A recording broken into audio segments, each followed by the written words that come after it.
माँ,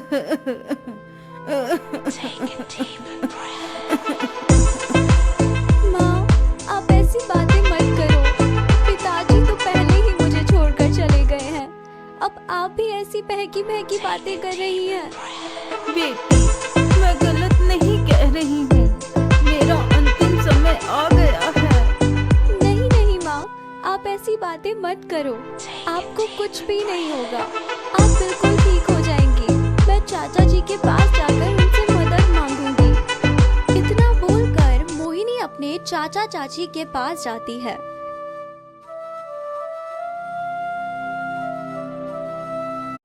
चाचा जी, मेरे साथ चलो। मेरी माँ की तबीयत बहुत खराब हो चुकी है। उन्हें दवाइयों की आवश्यकता है। अरे, हम क्यों तेरी माँ के लिए दवाइयाँ लाएं? पैसे तेरे बाप दे गया था। चल निकल यहाँ से। हम तेरे चाचा चाची नहीं हैं। इतना बोलकर उसकी चाची मोहिनी का हाथ पकड़कर उसे घर से बाहर निकाल देती है।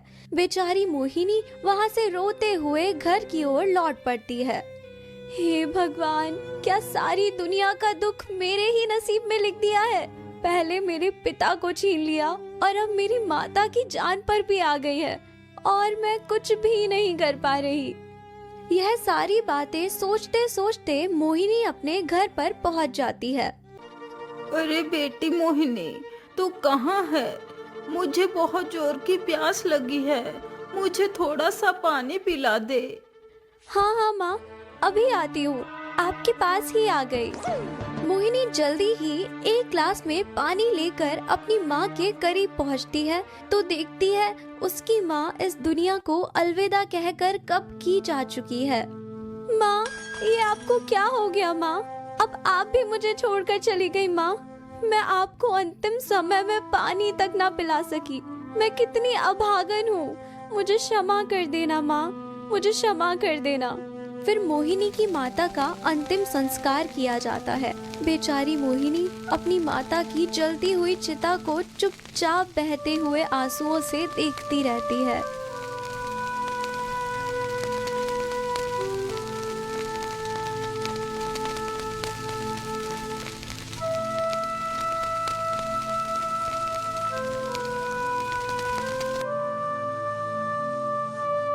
अरे, तुम मेरी बात को समझ क्यों नहीं रहे?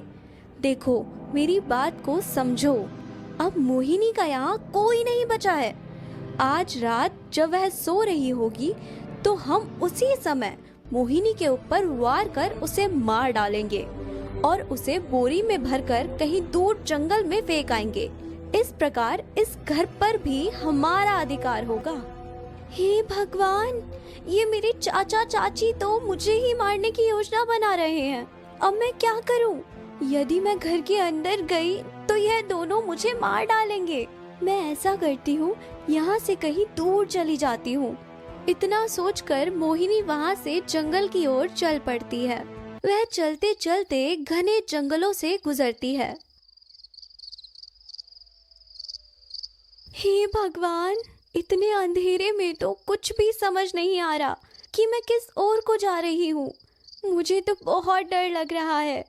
अंधेरा ज्यादा होने की वजह से वह कुछ देख नहीं पाती। वह चलते चलते एक शमशान में पहुँच जाती है।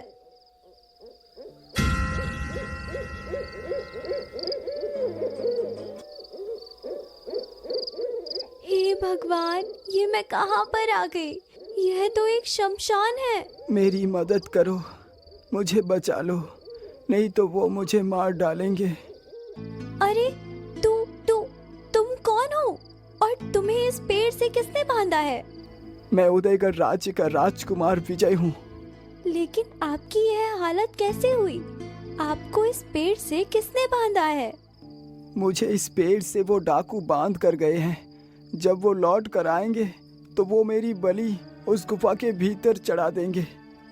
नहीं नहीं राजकुमार, आप चिंता ना करो। मैं आपको कुछ भी नहीं होने दूंगी। लेकिन रुको, अभी तुम मुझे मत छूना। वैसे तुमने अपना परिचय नहीं दिया। आखिर तुम कौन हो जो अकेले ही इस शमशान के सामने खड़ी हो? तुम कोई इंसान हो या कोई और? राजकुमार जी, आप घबराओ मत। मैं इंसान हूँ, मेरा नाम मोहिनी है। मैं शमशान में भटकती हुई यहाँ पर आ गई हूँ। लेकिन तुम इतनी रात्रि में घर से बाहर क्यों भटक रही थी? क्या तुम्हारा कोई घर नहीं है? नहीं राजकुमार, मेरे पास घर भी है, लेकिन कुछ ऐसी परिस्थितियाँ आ गई हैं कि मुझे रात्रि में ही घर छोड़ना पड़ा। लेकिन मोहिनी, ऐसी क्या परिस्थितियाँ उत्पन्न हुई कि तुम्हें अपना घर छोड़ना पड़ा? राजकुमार जी, यदि सारी बातें यहीं पर पूछोगे तो तुम्हारी जान पर भी आ सकती है। यह सारी बातें कहीं दूसरे स्थान पर चलकर भी हो सकती है। हाँ हाँ मोहिनी, तुम सुंदर होने के साथ साथ बुद्धिमान भी हो। चलो जल्दी से मुझे इस बंधन से मुक्त कर दो। यह बात सुनते ही मोहिनी राजकुमार की रस्सी को खोल देती है।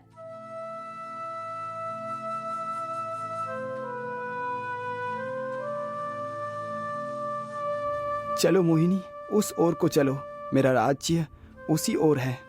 वह दोनों उस ओर को चल देते हैं। रात का अंधेरा इतना भयानक था कि कुछ भी दिखाई नहीं दे रहा था। वह दोनों चलते चलते काफी दूर निकल जाते हैं। तभी राजकुमार का पैर एक सर्प के ऊपर पड़ जाता है, तो सर्प उसके पैर में डस लेता है। अरे राम राम राम, किसी ने मेरे पैर में काट लिया। अरे ये तो एक सर्प था। राजकुमार जी, आप घबराइए नहीं, आपको कुछ भी नहीं होगा। आप एकदम ठीक हो जाएंगे। मैं अभी दवाई को तोड़कर ले आती हूँ। मोहिनी बिना देर किए वहाँ से दवाई लेने के लिए दौड़ पड़ती है।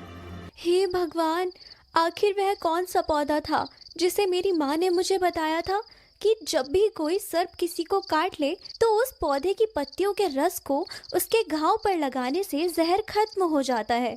यहाँ तो कहीं भी वह पौधा दिखाई नहीं दे रहा। हाँ, वो रहा पौधा। पौधा देखते ही मोहिनी उस पौधे के पास पहुंचकर उस पौधे से पत्तियां तोड़ती है और पत्तियां लेकर तुरंत ही राजकुमार के पास पहुंच जाती है। राजकुमार जी, आप हिम्मत मत हारिए, मैं दवाई की पत्तियां ले आई हूँ, आपको कुछ भी नहीं होगा। मोहिनी तुरंत ही उन पत्तियों का रस निचोड़कर राजकुमार के घाव पर डालती है।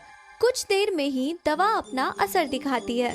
राजकुमार पूरी तरह स्वस्थ हो जाता है।